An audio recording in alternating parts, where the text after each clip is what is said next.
Hello, just gonna briefly go through Stalin because I know it's quite late already, and this was sort of a last minute thing. Just some important pointers to know for your essay on Stalin if you choose to do Stalin, and if it comes out. Okay, first, rise of Stalin, Lenin's testament, criticize Stalin, recommend removal, Secretary General. SG, remember, Secretary General, criticize other party members. Okay, safeguard other party members because Trotsky is seen as the greatest threat. Okay, and the SG part, and hence your explanation is very important because he can retain SG powers which he used to remove political opponents very wisely, and thus this led to him rising to power. Okay, so next, Trotsky's unpopularity, very simple. Number one, leader of the Red Army, so he was seen as a threat. Number two, outspoken, arrogant, and critical of party politics, seen as dishonorable or not liked by other people. 3. Permanent revolution all across the world rather than Stalin's socialism in one country. So this made people support Stalin more rather than him because many people didn't want his idea of the permanent revolution. So because he's so unpopular and so unwell liked, Stalin could easily bring people against him. Okay, your explanation is very important. People like Kamenev and Zinoviev to form Troika alliances to go against him. So what do? They discredit Trotsky, put him down, and hence his power is diminished. He has little decision making powers after this. Little decision making powers. So thus it's easy for him to be removed, and once he's removed, a great rival to his leadership is removed. So all the yellow parts are the important explanation parts. So please remember this. Okay, next. By the way, all this is inside the Google Drive. You can find the slides in the Google Drive. Next, Stalin as Secretary General. What can he do as Secretary General? He can appoint and reassign members. Okay, so by doing this, he can ensure his support base will grow and that of his political rivals will decrease, including that of Trotsky. So people are more willing to support him because he's the one that gave them their positions, so they owe their positions to him. Okay, that's how he rose to power. Very simple. At this point, it's quite straightforward. Okay, now moving on. Next point, pretending to be close to Lenin. Organized a grand funeral, embalmed him in a museum. He was a chief mourner and gave Trotsky the wrong date, so Trotsky didn't attend the funeral. Okay, Trotsky didn't attend.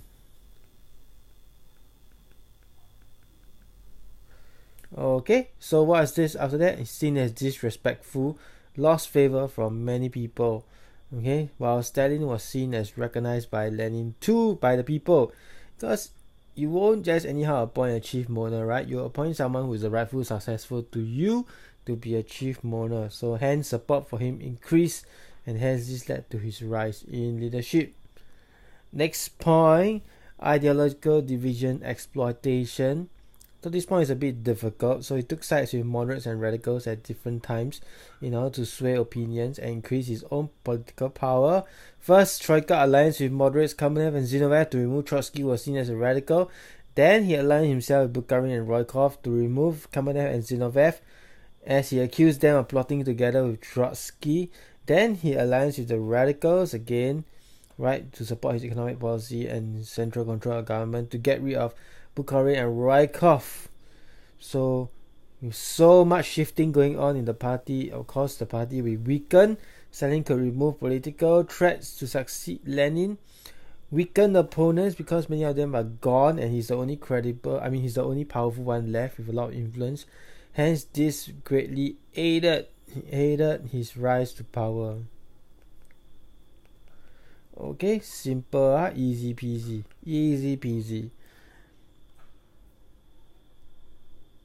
Next, Stalin's rule. Now this is not going to go through everything, but just what I think is important for Stalin's rule.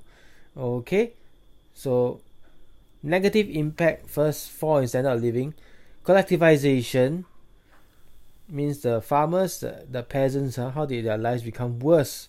Because Stalin had introduced collectivization, state ownership of the land. Hence, the kulaks were unhappy, right? So kulaks responded by burning crops and killing their animals rather than handing over to the state. Okay, those kulaks again were sent to labor camps, concentration camps, executed or made to work until they're dead. So all these things if you don't have the kulaks, led to a shortage of food, and hence a great famine happened. 7 million people died. And of course, these peasants, most of them kulaks, live in extreme poverty with poor living conditions. Even those who were sent to the factories also lived under poor working conditions. So this is one way in which their lives became worse off. If you talk about industrialization, it's the same thing. Movement of people from factories to work in industries. Many of them moved over, so hence you have overcrowding, cramped living conditions. You have high quotas, low pay, your leisure is controlled, you have a lack of freedom. Okay, then in the factories, of course, you have poor coordination and planning, because some places had overproduction, other places had wastages. And life is also not good because you're focusing on the war effort and building up your country, right? So lack of consumer goods produced, which made people's life worse off. Their lifestyle, their limited consumer goods like TV, furniture, and so on and so forth. So focus on war materials. Hence, of all these things, shortage of food because of the overcrowdedness, and now of course you live in poor conditions, extreme poverty, because your your place is cramped up. Okay, so that's why there's a fall in the standard of living. Okay, now of course people live in fear. This is where you bring in the Great Terror, purges, show trials, arrest, execution. People were watched, people were all informers. There were informers all around Soviet Union, so there was high tension, high suspicion, and you're made to confess to crimes you did not commit, or else your family will be executed. Okay, so all these poor people, they had moral dilemmas, but yet at the same time their lives were filled with suspicion, with tension, right? People could be tortured, exiled to gulags, and killed.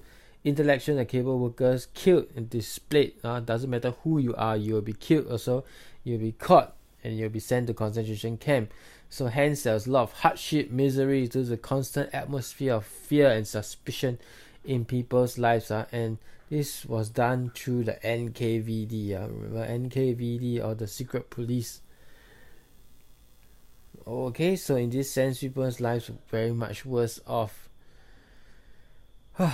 Soviet strength. This is related to the Great Purge and trials also, because this Great Terror, because Stalin was a paranoid person, he eliminated all the people who opposed him or who seemed to be opposing to him, including army officers, high-ranking military commanders, because these were people who had influence, and these were the people who could join resistance groups.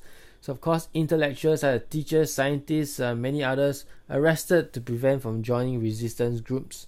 All these people killed, sent to labor camps, tortured, put under harsh living conditions, same as the previous point. So with this, you lost capable men and leadership to improve the country. Your quality of civil service, your government service, your efficiency will definitely drop because of this. People handling the state affairs will be worse off. Industrialization will also shrink because you captured and you killed all the skilled workers, right? So all this will lead to the army being weakened as well. So hence, Soviet Union was actually worse off because of the loss of Soviet strength. Okay, but what are positive things? Okay, rapid development, collectivized farms, meant more efficient farming method. You have tractors, you have food for the factory workers because you can produce more food. You have crops that could be exported overseas in exchange to buy things, to buy more industries. You have farmers going to factories to work, more of them because of your efficient farming methods, because of collectivization. Okay, you have the 5-year plan, ensure the rise of industries such as iron, coal, steel, to build the industry up of the Soviet Union. Okay, so Russia developed into a strong and modern industrial nation, a powerful arms industry that could withstand German aggression in World War II and stand up to the West.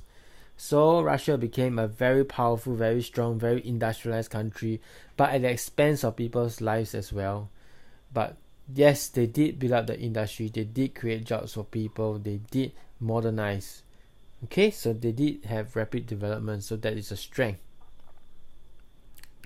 Okay, and of course, the literacy rates increased because he had free child education for 9 years, subsidized healthcare, and women's roles also improved because they can find jobs in factory, they can improve themselves. They are no longer limited to domestic tasks. They could come out and work and find identity in themselves. So in this case, you can say that life improved for these people because literacy rates increased and women's roles increased as well. Okay, people were educated, could find opportunities for themselves, and the status of women will increase. So these are some of the positive things that you can write, but I would say that on the whole, there's more negative things than positive things. Okay, next, how did Stalin consolidate his rule? Now, fear and propaganda. So fear is the NKVD, is the show trials and all those things that I said just now, the show trials, the purges and everything. The area of suspicion, of tension, right, made such that nobody was willing to go against, or nobody dared or had the courage to go against Stalin's rule.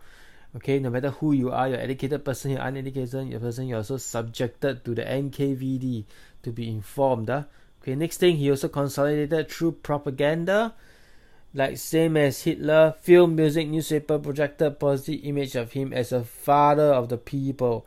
Photographs were doctored to legitimize his authority. Okay, this propaganda, like Nazi as well, placed everywhere to remind people of the great contributions and achievements that he did. He also rewrote the history of Russia and discredited his rivals and boosted his status. So hence, he controlled all the propaganda, all the censorship, to portray a positive image. Okay, hence this allowed him to win loyalty, support, and obedience of the people. It made opposition impossible. If you have all the areas of publicity everywhere, people will be brainwashed to support you and to think that you are a great leader who have brought success to the country. So propaganda, brainwashing, using the hearts and minds of people to win them over and to maintain your support.